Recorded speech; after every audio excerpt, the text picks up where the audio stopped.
அல்லேலூயா.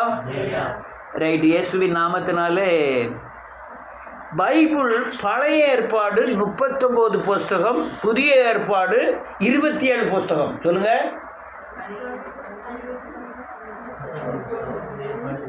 20, மொத்தம் 66 புஸ்தகம். 4 சுவிசேஷத்தை அடிப்படையாக கொண்டது. மொத்தமா சொல்லுங்க பார்ப்போம்.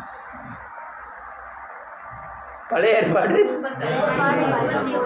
39 புஸ்தகம், புதிய ஏற்பாடு 27, மொத்தம் இந்த 4 சுவிசேஷத்தை அடிப்படையாக கொண்டது தான் இந்த பைபிள். அல்லேலூயா. இதை நீங்க எப்பவும் மனசுல வச்சுக்கணும். இந்த 4 சுவிசேஷ பழைய ஏற்பாடு, புதிய ஏற்பாடின் புதையல்கள் எல்லாம் பழைய ஏற்பாடில் மறைந்திருக்கிறது. சொல்லுங்க. புதிய ஏற்பாடு சிலுவையில் உயிர்ப்பிக்கப்பட்டவர்கள் மட்டும்தான், ஆவியானவரில் நடத்தப்படுகிறவர்கள் மட்டும்தான் இந்த பழைய ஏற்பாடுல இருக்கிற புதிய ஏற்பாடின் புதைபொருளை கண்டுகொள்ள முடியும். என்ன சொன்னேன்? இவனுடைய வேலையே திரும்பி சொல்ல, இப்படி சுருக்கமா சொல்ல, மனம் திரும்பி பாவமன்னிப்பு நிச்சயத்தை பெற்று பரிசுத்தாவியை பெற்றவர்கள் மட்டும்தான் பரிசுத்தாவியான ஒரு துணையோட இந்த புதிய ஏற்பாடு புதைபொருளை பழைய ஏற்பாடு பொக்கிஷத்திலிருந்து கண்டுபிடிக்க முடியும். அப்ப என்ன செய்யணும்? மனம் திரும்பி பாவமன்னிப்பு நிச்சயத்தை, அதுதான் அறிவு, அதுதான் உங்களுக்கு அந்த கண்டுபிடிக்கக்கூடிய தெளிவு உண்டாகும். நீ மனம் திரும்பி பாவமன்னிப்பு நிச்சயத்தை பெற்று பரிசுத்தாவியான துணையோட இந்த புதிய ஏற்பாடில் உள்ள ரகசியத்தை எல்லாம் நீ பழைய ஏற்பாடில் உள்ள புதைப்பொருளை கண்டுபிடிக்கணும். இயேசுவை குறித்து பழைய ஏற்பாடில் எழுதியிருக்கா? சிலுவையை குறித்து எழுதியிருக்கா? மரணத்தை குறித்து எழுதியிருக்கா? உயிர்ப்பித்தலை குறித்து எழுதியிருக்கா? பரலோகத்தை குறித்து எழுதியிருக்கா? பிசாசை குறித்து எழுதியிருக்கா? எல்லாம் புதிய ஏற்பாடுகள் எழுதியிருக்கு, அது பழைய ஏற்பாடுகள் எழுதியிருக்கு, இன்னும் அநேக காரியங்கள் எழுதியிருக்கு. அதுக்கு நான் மனம் திரும்பி பாவமன்னிப்பு நிச்சயத்தை பெற்றாதான் நீங்க அங்க கண்டுபிடிக்க முடியும். அல்லேலூயா. இருக்கிறது 66 புத்தகம் தான். ஒருத்தன் தலைமுறைக்கு வாசிச்சு அவனால முடியல. 100 வருஷமா வாசிக்கிட்டு இருக்கான், 100 வருஷமா தேடுதான். ஒவ்வொரு தடவையும் ஒரே வசனத்தை திரும்பி வாசிக்கும் போது வேறொரு அர்த்தத்தை கொண்டு வருது, 100 புதைபொருளை கொண்டு வருது, 100 விடுதலை கொண்டு வருது. ஏன்னு கேட்டா ஒவ்வொரு வசனமும் தேவனுடைய வார்த்தைகள், அதுல ஆவி இருக்கு, ஜீவன் இருக்கிறது. அல்லேலூயா. நல்ல கவனமா இருக்கணும். இந்த வேத வசனத்தை நீங்க வாசிக்க வாசிக்க வாசிக்க உங்க ஆத்மா புதுப்பிக்கப்பட இந்த பூமியில சமாதானம் உங்களுக்கு பெருகிட்டே இருக்கும். நீ எதாவது வாசிக்கணும், வாசி. ஆனா வாசிக்க விட மாட்டான் பிசாசு. ஆனா வாசிக்கிறதுக்கு உங்களால முடியாது. ஒண்ணு, நீங்க பரிசுத்தமானதான் வாசிக்க முடியும். அப்படி வாசிக்க அநேக கருத்துக்கள், இந்த 19வது சங்கீதத்தையே எத்தனையோ தடவை பிரசங்கித்திருக்கிறேன். ஆனா ஒவ்வொருத்தரும் எனக்கு புதுசா தெரியும். அல்லேலூயா. இந்த காரியத்தை நீங்க தெளிவாய் புரிந்து கொண்டு உங்க வாழ்க்கையில நடைமுறைப்படுத்தீங்கன்னா அது உங்க வாழ்க்கைக்கு பூரா ஒரு சமாதானம், ஒரு சந்தோஷம், ஒரு விடுதலை கொண்டு வரும். நான் அநேகருக்கு ஆலோசனை சொல்லுகிறேன் வாழ்க்கை முறைகளுக்கு.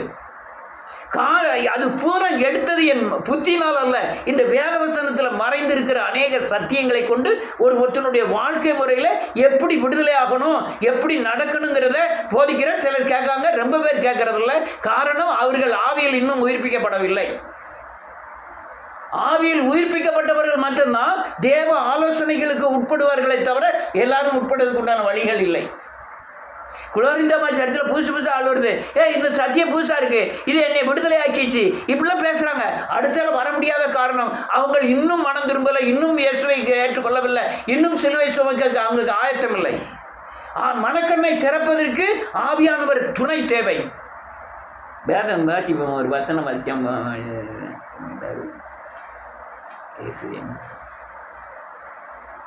11வது வசனம். அன்றியும் அவைகளால் உமது அடியேன் எச்சரிக்கப்படுகிறேன். அவைகளை கைக்கொள்ளுகிறதினால் ஆமென். எனக்கு மிகுந்த பலன் உண்டு. மிகுந்த பலன்னா 1,00,000 ரூபாய் கொண்டு வந்து யாரும் கொடுத்துருவாங்கன்னு நினைக்காங்க. ஆத்தும பலன் உண்டு, ஆத்தும விடுதலையின் பலன் உண்டு. உனக்கு நான் திரும்ப சொல்றேன், பணம் பகட்டு இந்த உலகத்தின் ஆசைகள் எல்லாவரை காட்டிலும் உங்க ஆத்தும விடுதலை இருக்க, அது பெரிய சொத்து. அது ஒண்ணு இருக்கா போதும், உங்களுக்கு நோய் இருக்காது, நாளை சாவை குறித்து பயப்பட மாட்டீங்க, கவலை இருக்காது. இதுதான் பலன். இது சத்தியத்திலிருந்து கிடைக்கிறது, வேத வசனத்திலிருந்து கிடைக்கிறது. பெரிய அநேக பரிசுத்தவான்களை ஜெயிலில் போடும்போது ஒரே ஒரு பைபிளை வச்சுட்டு உள்ளே போனாங்க. அவங்க வெளியே வரும்போது வெளியே இருந்து ஊழியம் செய்ததை காட்டிலும் அவங்க உள்ளே போயிட்டு வெளியே வரும்போது அநேகர் இவர்கள் மூலமாய் ரட்சிக்கப்பட்டதை அவர்கள் கண்டார்கள். நான் அநேக நேரம் ஜான்மணி என்ன நினைச்சேன், இயேசுவை சொன்னதற்காக 14 வருஷங்கள் உள்ள அடைக்கப்பட்டார். வெளியே வரும்போது ஜான்மணியன் எழுதின மோட்ச பிரயாணங்கிற புக்கு உலகத்தை அசைச்சிட்டு 14 வருஷம் அவர் உள்ளே இருந்ததின் காரியங்களுக்கு உண்டான எசன்ஸு அவ்வளவும். அது மிகுந்த பலன் தரும். பைபிள் வேதத்தை வாசிக்கணும், ராத்திரியும் பகலும் வாசிக்கணும். நான் வசனத்தை சொல்லுன்னு சொன்னதெல்லாம் காரணம் என்ன தெரியுமா? அதில் ஆவியானவர் கிரியை உண்டு, அதில் ஆத்தும விடுதலை உண்டு, உங்களுக்கு ஆத்மாவுல பாதுகாப்பு உண்டு. வேத வசனத்தை சொல்ல இப்போ ஒரு வசனம் சொல்லியிருக்கேன். என்ன வசனம்?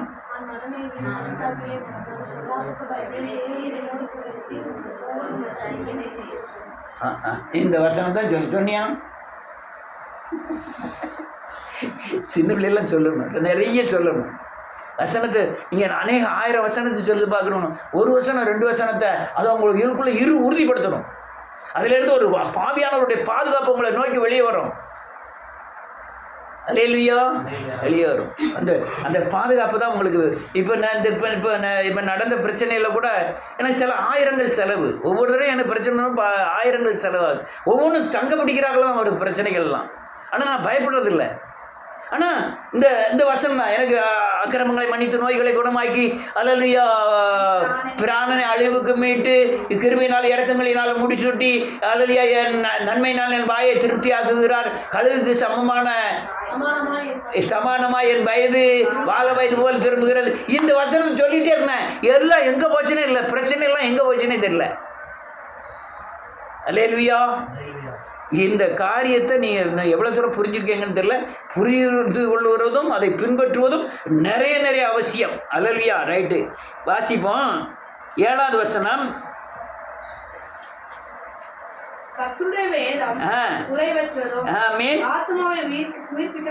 வேதம் சொல்லுது இதுல குறைவே கிடையாது. பேபிக்கு கிளாஸ்ல எத்தனை சப்ஜெக்ட் இருக்கு?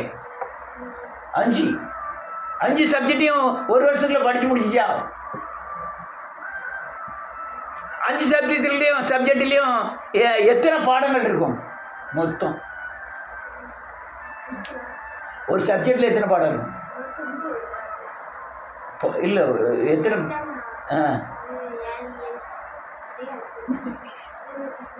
ஒரு 5 சேர்த்து 66 இருக்குமா?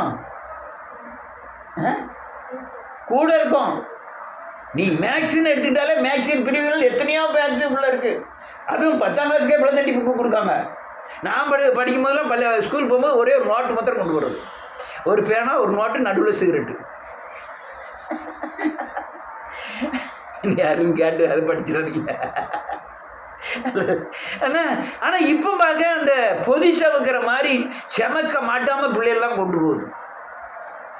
அதை அந்த ஒரு வருஷத்துக்குள்ளே படித்து முடிக்கிறதுக்கு ரொம்ப சங்கடப்பட்டு அங்கே அதெல்லாம் ரொம்ப எழுதுகிறாங்க. இது வெறும் 66% தான். வெறும் 66% தான். உனக்கு ஒரு வருஷத்தில் படிக்க வேண்டாம், ஒரு 5 வருஷத்தில் படித்து முடிங்களேன். அங்கே கேள்வி கேட்காம். 5 சப்ஜெக்டில் கேள்வி கேட்காம். எந்த புக்கு எந்த பக்கத்தில் என்ன கேள்வி கேட்காமனே. ஆனால் கேள்வி மாத்திரம் கேட்பான், எழுதணும். இங்கே 66% தான். 5 வருஷம் படிச்சுக்கிட்டுங்க ஒரு கேள்வி கேட்டால் நம்ம அது எந்த முட்டா பேரை சொல்லி வச்சிருக்கான்? படிப்பு தான் முக்கியம்.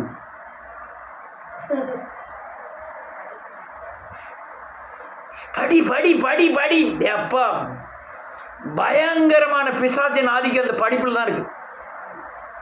இந்த 1ஆம் கிளாஸ் படிக்கிறதுக்கு முந்தியே அவனை நான் 3 மணிக்கு 4 மணிக்கு 5 மணிக்கு எந்திரிச்சு ஏதாவது ஸ்கூலில் சேர்க்க சின்ன பிள்ளை இருக்கான் 1,50,000 ரூபாய் கட்டிட்டான் 1,50,000 ரூபா கட்டி விடிய காலம் வாசலில் ஒரு மஞ்சள் வேனு 108 போடாமல் வருது 108 போடாமல் வந்து நிற்கி இங்கே 7 மணிக்கெல்லாம் அவங்கள புறப்பட்டு குளிப்பாட்டி ட்ரெஸ்ஸு போட்டு வண்டியில் கொண்டு ஏற்றி விட்டுதாங்க. அது அது போய் படிச்சுட்டு வந்த வீட்டில் வந்துடுமே படி அவனை டியூஷன் படி அவன் வீட்டில் வந்து ஹோம் ஒர்க்கு படி அவனே பயங்கரமாக இது உலக அறிவு. படி படி ஒன்று நல்ல காலங்க. இந்த உலகத்தில் படித்தவன் தான் முன்னேறுவான்னா அல்லையா யார் படித்தவன் தான் பணக்காரனாக ஆகிருக்கணும்னா நம்ம யார் பாடி பணக்காரனாக இருக்கணும். பவுல் ரொம்ப பெரிய பண்ணையாராக இருந்திருக்கணும். இவனோட கமாலியல் ரொம்ப பெரிய பண்ணையாராக இருந்திருக்கணும். கமாலியல் அவனுக்கு வாத்தியார். இங்கே நம்ம உலகத்தில் படித்தவன் இந்த இந்திய நாட்டின் அல்லையா பெரிய கோடீஸ்வரன் யார் தெரியுமா? அம்பானி. அவன் என்ன வேலை பார்த்தா தெரியுமா? பெட்ரோல் பல்கில் பெட்ரோல் பிடிச்சிட்டு இருந்தாள். சூப்பர் ஸ்டார் யார் தெரியுமா? வண்டி. அவன் எவ்வளோ கோடி சம்பாத்தியம் பண்ணான், எவ்வளோ கோடி சம்பாத்தியம் பண்ணியிருக்கான் தெரியுமா? படின்னு சொல்லி என்ன பிரயோஜனம்? அவனுக்குன்னு ஒரு நாலேஜ் இருக்கும். இவன் கிரிக்கெட்டு பிடிக்கும், அவனுக்கு வாலிபால் பிடிக்கும், இன்னொருத்தருக்கு சயின்ஸ் பிடிக்கும். அதில் அவன் தேடி வருவான். படிக்காத பிள்ளைகள் முட்டாளும் இல்லை, படித்தவங்க பெரிய ஞானியும் இல்லை. நீ ஜோஷுவா படிக்க வேண்டாம். நீ ஒவ்வொரு தடவையும் அந்த ரூபாய் மாத்திரம் கொண்டு தான் நான் சர்டிஃபிகேட் வாங்கி தரேன். நீ வீட்டில் இருந்துட்டா போதும். கிரிக்கெட் மாத்திரம் ஆடு. 10ஆம் கிளாஸ் சர்டிஃபிகேட், 11ஆம் class certificate, BA certificate, MCom certificate, ஏன் டாக்டர் சர்டிஃபிகேட் கூட வந்து வாங்கி தரேன். ஆனால் ஒரே ஊசியில் அவனை கொண்டுருவேன். படித்தா தானே என்ன செய்ய முடியும்? ஒருத்தன் நல்ல சொன்னா டாக்டர்டையும் கடவுள்கிட்டையும் போய் சொல்லப்படாதான். கடவுள்கிட்ட போய் சொன்னால் டாக்டர்கிட்ட அனுப்பிடுவாராம். டாக்டர்கிட்ட போய் சொன்னால்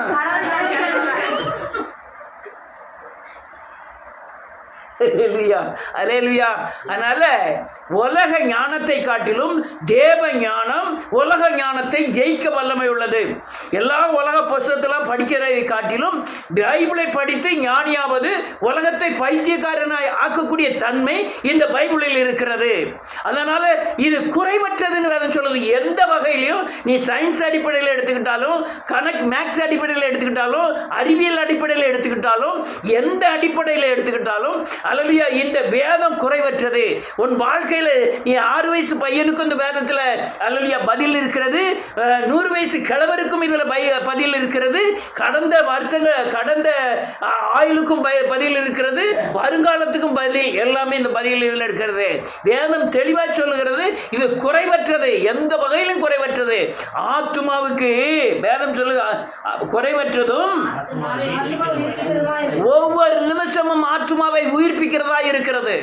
நீ வேதத்தில் மூழ்கி இருந்தன்னா நீ நாடியில் கையை வச்சுக்கிட்டு முக்கில் மூலையில் உட்காந்து அழ வேண்டிய அவசியமே இல்லை. உன் ஆத்மாவை வேதம் உயிர்ப்பிச்சுட்டே இருக்கும். பல நேரங்களுக்கு எனக்கு பிரச்சனை வருகிற காலங்களில், எனக்கு கண்ணீர் கவலைகள் வர்ற காலங்களில் பைபிளை எடுத்து வாசிக்க ஆரம்பித்தால் உடனே அந்த இருக்கிற கவலைகள் எல்லாம் போயிட்டு எனக்கு ஒரு நோட் எடுப்பேன், ஒரு பேனா எடுப்பேன், பைபிளில் ஒரு தலைப்பை எடுப்பேன், அந்த தலைப்பை ஆராய்ச்சி செய்து எழுதுவேன். எவ்வளோ தூரம் பக்கமாக எழுதிக்கிட்டே இருப்பேன். என் பிரச்சனை எங்கே போகுதுன்னே தெரியாது. அந்த அளவுக்கு எல்லா பிரச்சனையும் தீர்க்கக்கூடிய மருந்து இந்த வேதம். அது குறைவற்றது, ஆத்துமாவை உயிர்ப்பிக்கக்கூடியது. இந்த ஆத்துமாவை உயிர்ப்பிப்பதற்காக அநேகர் பாவ செயல்களில் போய் மூழ்கி இன்னும் ஆத்துமா கெட்டு போதான் செய்த தவிர இந்த உயிர்ப்பிக்கிற தன்மை வேற உலகத்தில் எந்த சக்தியிலும் இல்லை. அடுத்த வசனம் என்ன சொல்லுது? 8வது வசனம். ஆமென். ஆமென். போதும். கர்த்தருடைய நியாயங்கள் செம்மையானது, உறுதியானது. கர்த்தர் நியாயம் என்ன நியாயம்? நியாயம் என்ன நியாயம்? ஒரு கண்ணத்தில் அறிந்தால் ஏழை எளியவனுக்கு இருப்பது என்ன செய்ய கொடு. உரிமையில் போடுற மாதிரி இதெல்லாம் யாரையா செய்ய முடியும்? யார் செய்ய முடியும்? பக்கத்தில் வச்சிருந்தாலும் பிடுங்கிக்கொள். கேட்குறவனுக்கு கொடுன்னு யார் கொடுக்க முடியும்? ஆனால் நியாயங்கள், அவருடைய சட்டத்திட்டங்கள், அவருடைய வழி நடத்துதல்கள். அல்லேலூயா. ஏழைக்கு இறங்குகிறவன் கர்த்தருக்கு கடன் கொடுக்கிறான். நீ நீதி செய்தால் உனக்கு நீதி கிடைக்கும், நீ நியாயம் செய்தால் உனக்கு நியாயம் கிடைக்கும், நீ அநீதி செய்தால் உனக்கு அநீதி கிடைக்கும். இது சட்டம், நியாயங்கள். இன்னொரு நியாயம், அதுலேயும் நியாயம் இன்னொன்று எழுதியிருக்குமே. அடுத்த வசனம், கர்த்தருடைய நியாயம் உண்மையும் அவை அனைத்தும் நீதியுமாய் இருக்கிறது. 8வது வசனத்தில் கர்த்தருடைய நியாயம் செம்மையும் இருதயத்தை சந்தோஷிக்கிறதுமாய் இருக்கிறது. ஒன்றும் வேண்டாம், நீ வேற எந்த நியாயமும் செய்ய வேண்டாம். இயேசு மத்திய சொல்கிறதே பெரிய நியாயம். நீங்கள் ஒரு ஆள்கிட்ட சொல்லி அவங்க சாபத்திலேருந்து விடுதலை ஆகிட்டாங்கன்னா உங்களுக்கு வர்ற சந்தோஷம் பயங்கர சந்தோஷமாக இருக்கும். நான் அநேகரை பார்த்துருக்கேன், அவ இல்லை இருந்தாலும் சொல்கிறேன், இந்த இதை யார் எலிசபெத் மாதிரி சொல்ல முடியாது. ரொம்ப நேக்காக போய் சொல்லுவான். எத்தனை பேர் லைனில் கொண்டு வந்திருக்கா தெரியுமா? ஆனால் எத்தனை பேர் போயிட்டாங்க, அது வேற பகுதி. அந்த கடையத்து ஊர்லேயே நிறைய பேரை கொண்டு வந்திருக்கான். அந்த தேவன் மேலே இருக்கிற வாஞ்சை, அது வந்து எப்படின்னா, அது சொல்லி அவங்க விடுதலை ஆகி அவங்க தேவனை சேவிக்காங்கன்னா இவங்களுக்குள்ள ஒரு பயங்கர சந்தோஷம் வந்துடும். அந்த சந்தோஷத்தில் நான் இப்போ சொன்னால் அவங்களுக்கு புரியாது, அனுபவித்து பார்த்தா தான் தெரியும். ஒரு ஆள் சாபத்தின் தண்டனைக்கு விளிம்பில் இருக்காங்க, அவங்க காயப்பட போகிறாங்க, வியாதியாக போகிறாங்க, இல்லைன்னா மரணத்துக்கு தருவாயில் இருக்காங்க. நீங்கள் இயேசுவை சொல்கிறீங்க, விடுதலை ஆக்குகிறீங்க, அதை பார்க்கும்போது உங்களுக்கு சந்தோஷமாயிடும். அதனால சொல்லுவாங்க போய் வந்து இந்த யார் புலோந்தியர் சர்ச்சிலலாம் யாராவது ஒத்தையில் இருந்தாங்கன்னா போய் உட்காந்து எழுப்புதல்னா என்ன, மனம் திரும்புதல்னா என்ன, சிலுவை மூலமாக ரட்சிப்பு இருக்குது அப்படின்னு கிளீனாக சொல்லுவாங்க. அங்கேயுமே எத்தனை பேர் வந்து ஜெபத்துக்கு வந்திருக்காங்க. அது வந்து அதில் அதுக்குள்ளே மறைந்திருக்கிற ஒரு பெரிய சந்தோஷம், ஒரு அது எப்படி சொல்லன்னு தெரியல, ஆத்மா ஒரு சந்தோஷம் உண்டாகும். எங்கள் ஆலங்குளத்துலேருந்து வருவாங்க வியாழக்கிழமை ஜெப கூட்டம் நடத்துறதுக்கு. எங்கள் அக்கா வீட்டில் கரெக்டாக அந்த டயத்துக்கு வருவேன். கரெக்டாக அந்த 6:15 நினைக்கிறேன், 6:30 அது 6 மணின்னு நினைக்கிறேன், 6:30 அந்த டயத்துக்கு வந்து உடனே டக்குன்னு 1 மணி நேரம் 1.5 மணி நேரம் ஜெபம் நடக்கும். அந்த வீடே காணாது, அந்த அளவுக்கு கூட்டங்கள் இருக்கும். அது ஏன் வந்தோம்னா, யார் பேர் எனக்கு தெரியாது, யார் எங்கேருந்து வராங்கன்னு தெரியாது, அடுத்தால அவங்கள சந்திக்கணும்னு கூட நினைக்கிற மாட்டேன். வரமே இயேசுவை சொல்லுவேன், எனக்கு பிரசங்கம் பண்ணவும் தெரியாது, ஜெபம் பண்ணவும் தெரியாது. அப்போ ட்ரைனிங் காலங்கள், ஜெபம் பண்ணவும் தெரியாது, பிரசங்கம் பண்ணால் ஒரே கத்தி பிரசங்கம் பண்ணுவேன். அவங்க வீட்டில் கத்தி பிரசங்கம் பண்ணது ரோட்டில் போகிற ஆளுகளுக்கு கேட்கும். யார் கேட்டாருன்னா பரவாயில்ல, நம்ம பாட்டில் கத்துவம் கிடந்து 2 நாள் கழிச்சு தொண்டை கட்டிடும். ஆனால் ஏதோ ஒரு ஆத்ம விடுதலை எனக்கு இருக்கு. அதனால தான் எங்கள் ஆலங்குளத்திலேருந்து தென்காசி 4.25 ரூபா டிக்கெட்டு, தென்காசியிலேருந்து எடைகால் 2 ரூபா 10 பைசா டிக்கெட்டு, 2.25 ரூபா டிக்கெட்டு 2.10 நினைக்கிறேன். ரைட், 2.25 ரூபா டிக்கெட். அது 4 கலைஞர் கூட்டினதுக்கு பயங்கர போராட்டம் நடந்தது. இப்போ டிக்கெட் எவ்வளவு? 10 ரூபா. ரைட்டு, கலைஞரை சொன்னோன்னா உடனே இஷ்டம். 8வது வசனத்தில் கர்த்தருடைய கற்பனை தூய்மையும் கண்களை தெளிவாக்குறதுமாயிருக்கிறது. 10 கற்பனை கொடுத்தாரு. 8 கற்பனை நினைக்கிறேன். செய்யாதே செய்யாதே செய்யாதேன்ட்டு வரும். 2 கற்பனை தான் செய்யின்னு வரும். எந்த கற்பனை? 2 கற்பனை செய்யணும். பண்ணுவாயாக ஆசரிக்க 2 தான் செய்யுங்கிறது. மற்றது பூரா செய்யாதே செய்யாதே செய்யாதே. இந்த கற்பனை யாராலுமே கைக்கொள்ள முடியாது. ஏன்னா கடைசி கற்பனை என்ன ஆயிட்டு, யாரு மனைவியாவது யாருடைய அவன் பொருளையாவது என்னையாவது ஈஸியாது, யாராலுமே இப்போ என்ன பிரச்சனை, என்னால் கை கொள்ள முடியாத ஆண்டவரே, அதனால உண்மை என்ன செய்யறேன், சார்ந்து கொள்ளுகிறேன்னு சொல்லுறதுக்கு தான் இந்த கற்பனைகள். இல்லைன்னா புதிய ஏற்பாட்டில் கற்பனையை தேவன் உறுதிப்படுத்திப்பார். தேவ சிலுவையை சார்ந்து கொள்ளணுங்கிறதுக்காக தான் இந்த கற்பனை திட்டங்களை கொண்டு வந்தார். ஒருத்தரையும் செய்ய முடியாது. அல்லேலூயா. அப்படி செய்யக்கூடிய கற்பனை எப்படி இருக்கும்? கற்பனை தூய்மையும், அதாவது எந்தவித தவறும் இல்லாததும், நம்ம ஆத்தும கண்களை தெளிவுபடுத்துகிறதுமாய் இருக்கிறது. கண்கள் அப்படியே தெளிவுபடுத்துது. என்ன தெளிவு? நம்ம இருள்ல இருக்கோம். அந்த பூமியில நம்ம சுற்றி பூரா இருள் இருக்கிறது. அன்னைக்கு வெள்ளிக்கிழமை சொன்னது மாதிரி சொல்லுங்க, பாவத்தின் தண்டனையிலிருந்து தப்பி இருக்கிறோம். பாவத்தின் வல்லமையிலிருந்து தப்பித்து கொண்டு இருக்கிறோம். அடுத்தால பாவத்தின் பிரசன்னத்தில் இருக்கிறோம். நல்ல கவனிங்க நாமத்தினால. முதல்ல பாவம் நீங்கள் செஞ்ச தகப்பன் தாய் முன்னோர்கள் செய்த எல்லா பாவத்தின் தண்டனையை நம்ம என்ன செஞ்சிட்டோம்? அறிக்கை செய்து நம்ம என்ன ஆயிட்டோம்? விடுதலை ஆயிட்டோம். விடுதலை ஆயிட்டோமா இல்லையா? ஆனால் உலகத்தில் பாவத்தின் வல்லமை இருக்கு. உங்களை தாக்குவதற்கு, உங்களை பாவத்தில் விழத்தள்ளுவதற்கு இந்த பூமியில் அங்கங்கே பாவ வல்லமை அங்கே சூழ்ந்துக்கிட்டு தான் இருக்கு. இருக்கா இல்லையா? நீங்கள் விரும்பினாலோ விரும்பாட்டாலோ, ஒட்டாய் விட்டாலோ விடாட்டாலோ, அல்லையா, பாவத்தின் வல்லமை தாக்குறதுக்கு ரெடியாக இருக்கு. அதான் ஆண்டவர் சொன்னாலும் இதோ சர்ப்பங்களை எடுக்கவும் சத்துருவின் வல்லமையும் மேற்கொள்ளவும் அந்த வல்லமை இருக்கு. அதனால அதிகாரம் கொடுத்துருக்காரு.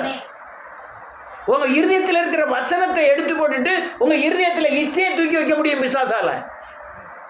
அல்லேலூயா. உங்க மேல உங்களுக்குள்ள இருக்கிற பக்தியை எடுத்து போட்டு அவிசுவாசத்தை வைக்க முடியும் பிசாசால. அப்படி வைக்கிறது பிசாசின் வல்லமை. அழகா சொன்னான் பவுல். அது அடிக்கடி நான் நினைப்பேன். 7வது அதிகாரம் ரோமர். நான் விரும்புகிறதை செய்யாமல் விரும்பாத ஒன்றை செய்து கொண்டிருக்கிறேன். ஏனென்றால் எனக்குள் கிரியை செய்கிற அந்த பாவத்தின் வல்லமை, நான் என்னை அறியாமலே அல்லையா அந்த வல்லமை சில நேரத்துக்கு கிரியை செய்ய ஆரம்பிச்சிடும். சரி, நம்ம வேதக்காரன் சத்தியம் எப்படி இருக்கு, நம்ம இப்படி செஞ்சிட்டோமே, இது பாவத்தின் வல்லமை. ஏன் அப்படி செய்யணும்னா உலகம் முழுவதும் பிசாசு இருக்கு. உலகம் முழுவதும் பிசாசின் ஜனங்கள் அந்த பிசாசின் கிரியைகளை செய்துகிட்டு இருக்காங்க. அதன் மத்தியில் நான் ஜீவிக்கிறதுனால தான் பாவ பிரசன்னத்தினால் இந்த உலகம் நிறைந்து இருக்கிறது.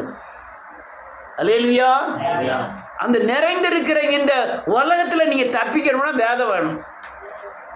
வேதம் தெளிவாக சொல்லி கர்த்தருடைய கற்பனை தூய்மையும் கண்களை தெளிவாக இருக்குது. கர்த்தருக்கு பயப்படுகிற பயம் சுத்தமும் என்னைக்கும் நிலைத்திருக்கிறதா இருக்கிறது. அநேகரை பார்த்துருக்கேன், சத்தியத்தை மீறுறவங்களை பார்த்துருக்கிறேன். நல்ல பக்திமான் தான். தன் சுய காரியங்கள் வரும்பொழுது அழகா சத்தியத்தை மீறுவாங்க. நேரம் அப்படியே டைரக்டா ஏசுநாதரை காரி துப்புவதெல்லாம் பார்த்துருக்கேன். தெரியும் நம்ம இப்படி செய்யறது தப்புன்னு நல்லாவே தெரியும். ஆனாலும் தன் சுய இச்சைக்காக, நம் சுய தேவைக்காக, இந்த உலக வாழ்க்கைக்காக ஏசுநாதரை காரி துப்பிட்டு அப்படியே அந்த காரியத்தை செய்வதை பார்த்திருக்கிறேன். அல்லேலூயா. ஆனா கர்த்தருக்கு பயப்படுற பயம் அங்க என்ன செய்யல இல்லை. ஆனால் பயப்படுற மாதிரியோ பக்தி மாதிரியோ ஜெபம் பண்ணுற மாதிரியோ நடிப்பார்களே தவிர கர்த்தருக்கு பயப்பட பயத்தை சில நேரத்தில் பிசாசில் விட்டு போடுவார்கள். விட்டு அது வேதம் சொல்லுது, கர்த்தருக்கு பயப்படுகிற பயம் என்னைக்கு சுத்தமோ என்றென்றைக்கும் நம்மை நிலைத்து இருக்க செய்கிறதுமா இருக்கிறது. அடுத்த வசனம், கர்த்தருடைய நியாயங்கள் உண்மை. இவைகள் 10வது வசனம், அவைகள் பொன்னிலும் மிகுந்த பசுமை பொன்னிலும் விரும்பத்தக்கது. நல்ல கழுக தேவ வழிகள் அல்லையா நீங்க விரும்பணும். அந்த ஆர்வம் அந்த தாகம் வரணும். எந்த நிலைமையிலையும் சத்தியத்தின் நேர்கோட்டுக்கு விலை நீ பெறக்கூடாது. பெய்யிட்டோம்னு சுடுவோம், அது பயங்கரமான தாக்கப்படுவேன். தேவனுடைய இரத்தத்தின் பாதுகாப்புக்கு விலகிறோம். அல்லேலூயா. இரத்தத்தின் பாதுகாப்புக்கு விலகிறோம். பாவமில்லை நீங்க செய்யணும்னு நினைச்சா உங்க கையில அழகா கிடைக்கும். கிடைக்குமா?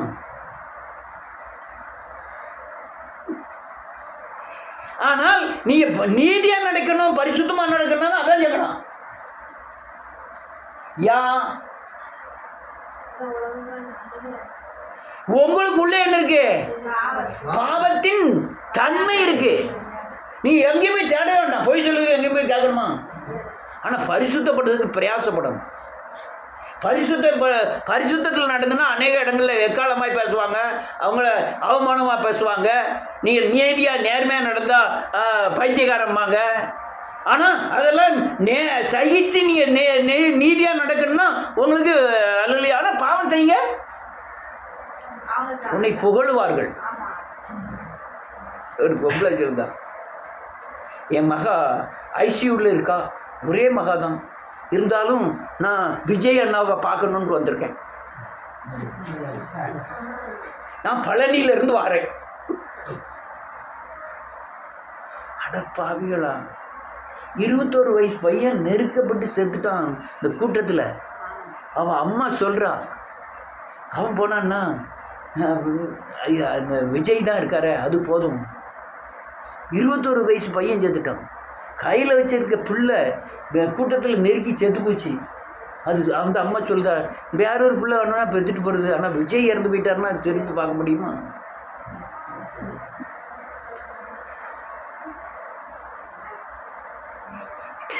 இது எங்கேயா போய் சொல்ல? 21 வயசு பையங்க ஐசியூவில் இருக்கிற மகளுடைய உயிர் எங்க? கையில் வச்சிருக்க ஆண் குழந்தை நசுக்கி செத்து போச்சு, அது பெற்றா பரவாயில்ல, விஜய் உயிரோடு இருக்கிறாருன்னு சொல்லக்கூடிய காரியம் எங்க? இப்போ இதெல்லாம் என்னது?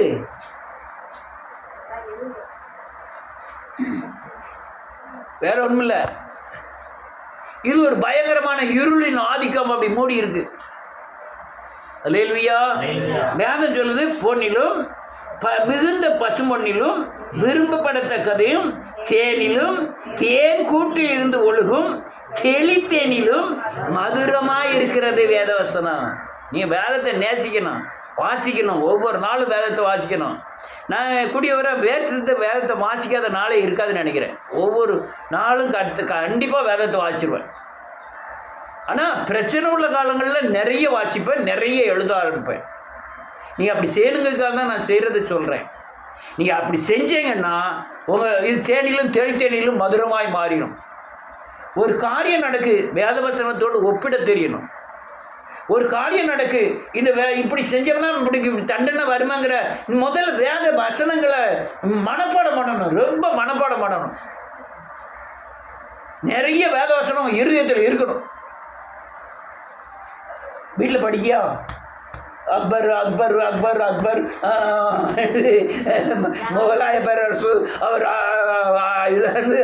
அந்த இதை கட்டினார், இதை கட்டினார், குளத்தை வெட்டினார், நீரூற்றை உண்டாக்கினார். படிக்கலாம், அதெல்லாம் இருக்க என்ன தெரியல. இப்போ இருக்கு. அடப்பாவியா, அந்த இடத்துல பெரிய பெரிய பில்டிங் வந்திருக்குப்பா. அசோகர் அதை கட்டினார். வீட்டில் அம்மா ராத்திரி ஒரு 10 மணிக்கு, பேபி பேபி எந்திமா படிமா, 4 மணிக்கு எந்தி படிமா, நீ படிச்ச அவங்க படிக்கிறதுக்கு அவங்க எந்திரிச்சு உட்காந்துட்டு, அம்மாவுக்கு ரொம்ப சங்கடமாக இருக்கும். படிக்கவும் செய்யணும், பிள்ளைக்கு உறக்கமும் வருத. ஏம்மா டீ போட்டு கொண்டு வரட்டாமா? 2 மடங்கு குடிச்சிட்டு எங்கே படிக்க? உறக்கம் கண்ணை புட்டும் போது எங்கே படிக்க? ஆனால் சில பிள்ளைகளை பார்த்துருக்கேன், இந்த கிரேசிலாம் படிக்கும்போது 12 மணி வரைக்கும் படிக்கும். இப்படி இருந்தாலும் 3 மணிக்கு எனக்காக இதாக இருக்கும். நீ என்ன படித்து என்னத்தை கிளிக்க போகிற? இவ்வளவு தூரமெல்லாம் படிக்காத, துரத்தி வை. பள்ளிக்கூடத்துக்கு பரிச்சை எழுத கொண்டு விட போவேன் எங்கள் ஜேபி காலேஜில். ஏம்மா ரொம்ப மார்க் வாங்கலாம் கவலைப்படாத, நீ எத்தனை மார்க் எடுத்தாலும் பிரச்சனை இல்லை, எத்தனை மார்க் எடுத்தாலும் பிரச்சனை இல்லை, இந்த படிப்புக்கு அவன் இவ்வளோ பிரயாசப்படாத. அவள் அங்கே போய் ஸ்கூலில் டீச்சர் வேலை பார்த்தா, ஜேபி காலேஜில் இவங்களுக்கு சீனியராக இருக்கவங்களுக்கு பாடம் எடுத்தா. அந்த அளவுக்கு டேலண்ட் இருக்கு. ஆனால் அது மேலே நம்மளுக்கு படிக்க வைக்க வழி இல்லை, படிப்பு பிரயோஜனமும் கிடையாது. ஆனால் வேதத்தில் கரெக்டாக இருக்கணும். நீ வேதத்தில் கரெக்டாக இல்லாமல் படிப்பில் பெருசாக இருந்து ஒரு பிரயோஜனம் கிடையாது. நீ படிக்கவே இல்லைனாலும் வேதத்தில் கரெக்டாக இருந்தனா உங்கள் எங்கேயோ கொண்டு வருவார் கர்த்தர். அல்லேலூயா. எங்கேயோ கொண்டு போயிடுவார். படிப்பு அல்லேலூயா பெரிய விஷம். நான் 2 பிள்ளைகளுக்கும் அதை சொன்னேன், படித்தாலும் படிக்காலும் படிப்பெல்லாம் பெரிய காரியமே கிடையாது. அல்லேலூயா. அதனால் உங்களுக்கு சொல்ல, உங்களுக்கு உங்கள் அம்மா அப்பாவை பேச்சு கேட்டுருக்க நமக்கு, ஆனால் சத்தியத்தை சொல்ல, வேதவசனத்தை சொல்ல. நீங்கள் அங்கே நல்லா படித்து இதை ஓட்ட விட்டேன்னா ஒரு உறவையும் கிடையாது. அதுதான் காரியம். அதனால் கர்த்தர் அதில் திருப்பி அந்த வசனங்களை திருப்பி வாசிப்போம். யாராவது ஒரு ஆள் வாசிப்போம். 7வது வசனத்திலிருந்து நான் வாசிக்கிறேன். கர்த்தருடைய வேதம் குறைவற்றதும் ஆத்துமாவை உயிர்ப்பிக்கிறதுமாய் இருக்கிறது. கர்த்தருடைய சாட்சி சத்தியமும் பேதையை ஞானியாக்குறதுமாய் இருக்கிறது. கர்த்தருடைய நியாயங்கள் செம்மையும் இருதயத்தை சந்தோஷிப்பிக்கிறதுமாய் இருக்கிறது. கர்த்தருடைய கற்பனை தூய்மையும் கண்களை தெளிவிக்கிறதுமாய் இருக்கிறது. கர்த்தருக்கு பயப்படுகிற பயம் சுத்தமும் என்றென்றைக்கும் நிலைத்திருக்கிறதுமாய் இருக்கிறது. கர்த்தருடைய நியாயம் உண்மையும் அவைகள் அனைத்தும் நீதி உள்ளதுமாய் இருக்கிறது. அவைகள் பொன்னிலும் மிகுந்த பசும்பொன்னிலும் விரும்பத்தக்கதும் தேனிலும் தேன் கூட்டிலிருந்து ஒழுகும் தெளித்தேனிலும் மதுரம் உள்ளதுமாய் இருக்கிறது. அன்றியும் அவைகளால் உமது அடியேன் எச்சரிக்கப்படுகிறேன். அவைகளை கைகொள்ளுகிறதுனால் மிகுந்த பலனுண்டு. எல்லாம் காரியம். கர்த்தர் வேத வசனத்தை ரொம்ப கவனமாக வாசிக்கணும். நீங்கள் ஒரு பிரச்சனை வந்துட்டு அதுக்கு ஏற்ற வசனத்தை எடுத்து உங்கள் இருதயத்தில் வச்சு சொல்லிகிட்டே இருங்க. அதுலேருந்து விசுவாசம் பிறக்கும். அது உங்கள் பிரச்சனையெல்லாம் தீர்த்துரும். உங்கள் வாழ்க்கையில் சமாதானமாய் வாழ ஒரே வழி வேதத்தை உங்கள் இருதயத்தில் நிலைநிறுத்தி வாயில் அறிக்கை செய்யணும். அதிக வசனங்களை ஸ்டோர் பண்ணணும். நிறைய படிக்கணும். வேத வசனங்களை அதிகமாக படிக்கணும். அதில் தியானிக்கணும். தியானிக்கிற மனுஷன் பாக்கியவான். இரவும் பகலும் தியானம். அவன் தான் நீர்க்கால்கள் ஓரமாய் நடப்பட்டு தன் காலத்தில் தன் கனியை தந்து இலையுறாய் மரத்தை போல் இருப்பான். அவன் செய்வதெல்லாம் வாய்க்கும். நீ இரவும் பகலும் தியானமாக இருக்கணும் அது மேலே. அதனால் எத்தனையோ வசனங்களை சொல்லி கொடுத்துருக்கேன். எத்தனையோ காரியங்களை நீங்கள் வாசிச்சிருக்கீங்க, அல்லையா சொல்லியிருக்கீங்க. நீங்களாக எடுத்து வாசிக்கிறது ரொம்ப நல்லது. கர்த்தர் உங்களை ஆசீர்வதிப்பாராக. எல்லோரும் எழுந்து நிற்போம்.